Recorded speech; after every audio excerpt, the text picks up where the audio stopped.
How Dennis Rodman never talked to Michael Jordan and Scottie Pippen. Now, as we all know, Dennis Rodman won 3 NBA titles with the Chicago Bulls, whilst playing alongside Michael Jordan and Scottie Pippen from 1995 till through 1998. But during an interview of In Depth with Graham Bensinger, Rodman talked about how he never spoke with MJ or Pippen during his time in the Chicago Bulls, outside of their interactions on the court. Why not speak to your teammates then? Well, I didn't think it was important. I thought it was important for me to go there and win. You know, it wasn't, I don't have to have a job to speak to people. So I don't, me and Scott, we're cool. Me and Scott, we're cool today. You know, we're a little older, we're a little wiser, but we're cool today. I mean, me and Scotty never had a conversation. Me and Scotty and Michael never had a conversation in 3 years in Chicago. Only time we had a conversation is on the court. That was it. And nobody believes that. Now, how is that even possible? Not one conversation in 3 years? Crazy, or is it? Now, obviously this statement came from Dennis Rodman. Whether you trust him or not, I haven't heard Pippen or Jordan deny it, but I do believe that they did have conversations, just very rarely, if ever. Obviously Jordan and Pippen were close, but according to Dennis Rodman, he never spoke to them, which, I mean, it is surprising since they won 3 NBA championships, but is it that surprising when you break it down, which is what we're going to do in this video? There were 2 versions of Dennis Rodman, maybe even more than that, but we had the party animal Dennis Rodman, and we had the basketball player Dennis Rodman. Like, I'm not joking, watch his documentary, which it's amazing if you haven't watched it, because I'll leave a link in the description. Watch his documentary. Anyway, the Dennis Rodman before he became the tattered, pierced, party animal Dennis Rodman played in Detroit during the late 80s, early 90s, when the Pistons were known as the Bad Boy Pistons. They were notoriously ruthless to players who drove in the paint and would repeatedly slam opposing players to the ground. They did it to almost every player, but especially to Michael Jordan, Scottie Pippen and the Chicago Bulls, simply because the Bulls were the young upcoming team who were eyeing the Eastern Conference Championship. As such, the Pistons were especially brutal to Scottie Pippen and Michael Jordan and would knock them around really hard, which is why I'm making this video, because as you can see, Rodman wasn't afraid to play hard. He would do whatever it took to win the game, and if it meant tackling an opponent to the ground or absolutely hammering them, well, he would simply do it. Very tough out there. Again, an unnecessary hit taken by the Pistons as Scottie Pippen was racked up.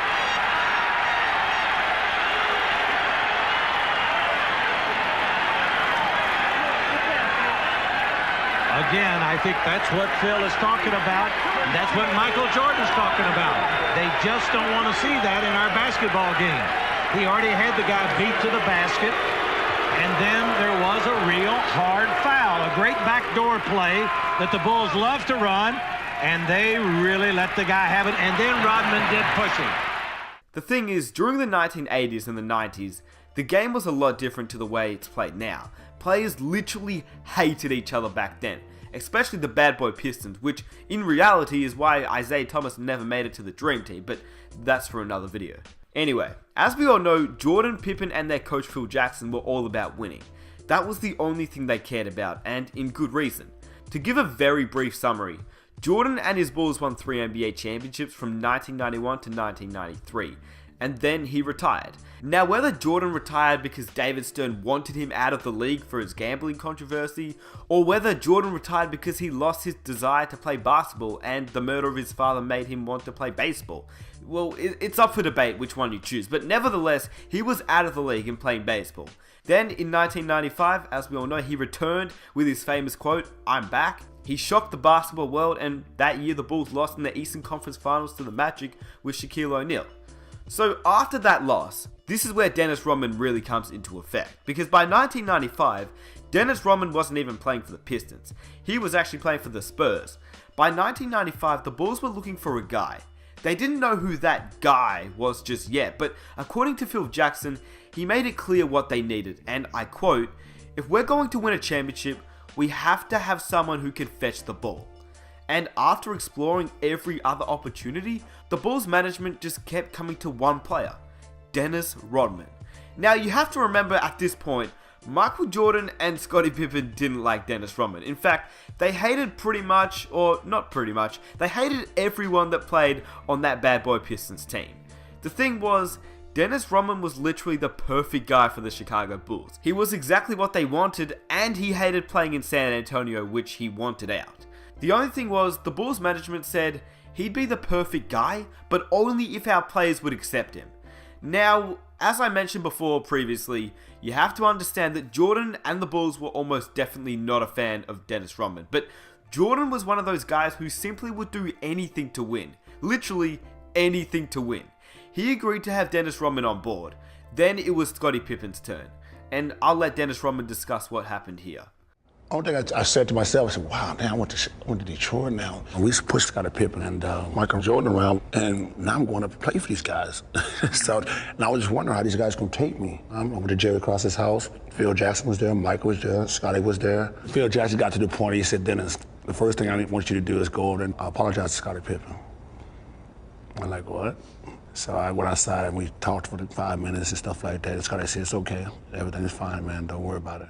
So after Dennis Rodman and Scottie Pippen talked it over, Rodman would have to discuss his contract, and in typical Dennis Rodman fashion, he discussed it like a champ. Went back inside, Phil Jackson asked me, Dennis, would you like to be a Chicago Bull? I said, I don't give a damn if I'm here or not. That was my answer, and then Phil Jackson said, congratulations, Chicago Bull. Now, Dennis Rodman did what he did. He didn't care who he played with, he didn't care who he played for, as long as he knew what he was doing on the court, and the team just left him alone off the court. And that's exactly what the Chicago Bulls did. That's exactly how Jordan and Pippen never spoke to him, because he simply didn't want to be spoken to. All he wanted to do was party and play basketball. Jordan didn't care, Pippen didn't care, and Phil Jackson didn't care. Now, the reason why they didn't care was because Dennis Rodman just did his thing on the court. Dennis Rodman, while not disrupting the offense, did what he was asked to do. Rebound on both ends of the court, play furious in your jersey defense, and take care of the dirty work, if you will. Now, Dennis Rodman, he would get 3 points, 20 rebounds, couple steals, a couple blocks. He just did what you wanted Dennis Rodman to do. Routinely, he guarded the best opposing big man, and routinely, he got the better of that matchup. Then, after the game, he'd go out and party, and no one would ever see him until the next game, where he'd do the same thing. Get 3 points, 20 rebounds, couple steals, couple blocks, and he would do the same thing over and over and over again. The Bulls went 72-10 one season, and they won 3 championships in a row, and Rodman never spoke to anyone off the court. Something that I guess you wouldn't see nowadays, but in the 90s, it was a lot different, to be honest with you, and we're talking about Dennis Rodman. He was crazy in a brilliant way. Lastly, I'm going to end it with a quote from Steve Kerr. For 3 years, our team really dealt with it well, Kerr said. Michael had this sort of quiet respect for Dennis. They rarely communicated, but Michael respected Dennis for the way he competed and rebounded. He knew how important he was to the team and left Dennis to do his own. Michael Jordan and Scottie Pippen were ready to do whatever it took to win. They hated Dennis Rodman, absolutely hated Dennis Rodman before he came to Chicago, and fair enough. But once he was in Chicago, playing for them, it was all respect. And it didn't matter if they spoke. It didn't matter if they liked each other. It was all about winning. So it's not hard to see how they didn't talk when you break it down, because when you actually think about it, Jordan knew that without Dennis Rodman, he would not have 6 rings. I can almost guarantee you that. Just think about it. The amount of times that Dennis Rodman would get into Karl Malone's head in the NBA Finals, the amount of time Dennis would sacrifice his body to win a game is something that, well, you don't see very often, if at all. And, I mean, when you think about it, the Utah Jazz and the Chicago Bulls, they had some very, very close matchups. Jordan would hit a clutch shot, but without Rodman on that team, you wouldn't have a close matchup, because Rodman was really that guy you wanted on your team. He would do the dirty work, and he was the best fit that the Chicago Bulls could have ever had. I personally wish that we could see more of this. You don't have to like each other off the court, but once you're on the court, you best believe that the other player has your back, just like Rodman did for Pippen and Jordan, and vice versa.